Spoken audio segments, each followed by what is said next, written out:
Oh, our good friend Nathaniel Chastain. You remember him?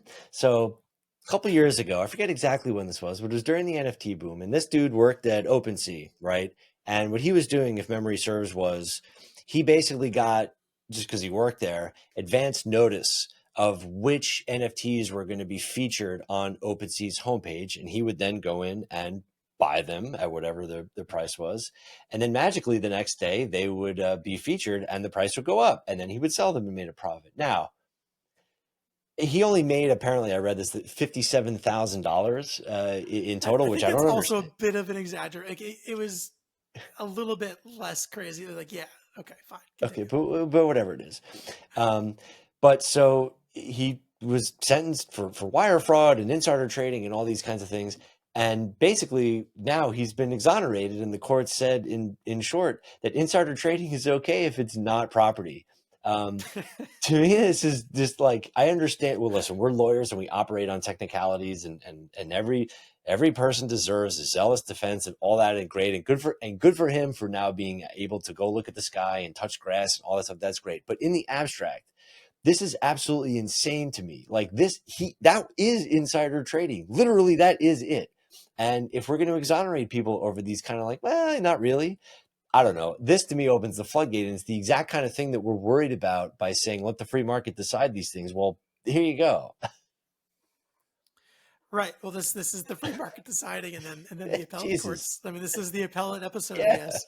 Um, well, look, there's a few things in there, right? One is I think if you look at the wire fraud statutes, they're a lot of appellate arguments have actually won, showing that as applied, they're quite vague, and it's very difficult to I think enforce the wire fraud statutes effectively. And I think here they stretched it a little bit too far, and they were trying to, like, I think stretch it too far, obviously, but then it just seemed like it didn't quite fit.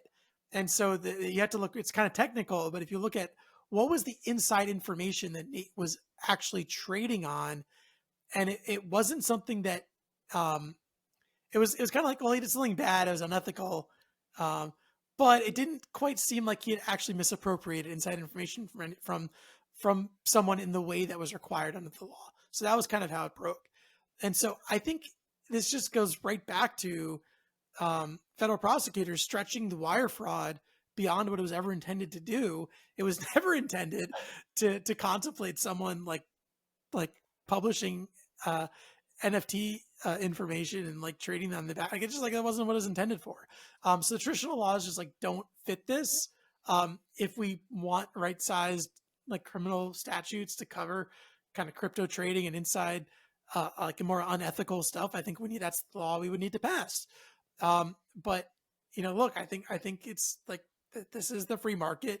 If you lost money on OpenSea because Nate front run you a little bit, like, I don't know. It's just kind of part of the game. I don't know. Like, is Uh, that too harsh? yeah. I think I was with you until that last part because Fair enough. That I that mean, was a little bit I too mean, far. Jordan Belfort, it's like, yeah, he was just like, don't hate the player, hate the game kind of thing. I Right. mean, what this dude is doing was no different than what Ivan Boesky and Michael Milken and all those Den of Thieves guys, which is a great book, by the way. All those guys were doing that. Ivan Boesky died last year. But that's basically what they were doing. It was, hey, this company is about to have, is about to get this government contract. You should short the stock, like all that. I mean, like, I don't know, it's a similar animal. I hear what you're saying about the laws not being a necessarily one-to-one connect as to what he's doing, and that's fine, but the idea that he wasn't insider trading, I think that's a bit of a stretch. Well, unfortunately, Kyle, the appellate courts of the Hey, Second listen, what do I Circuit know? disagree with you. Yeah, yeah. Well, congrats, Nate. Welcome Welcome back to the back free to world. freedom. I'm happy for you. Just whatever. That's right. That's where it is.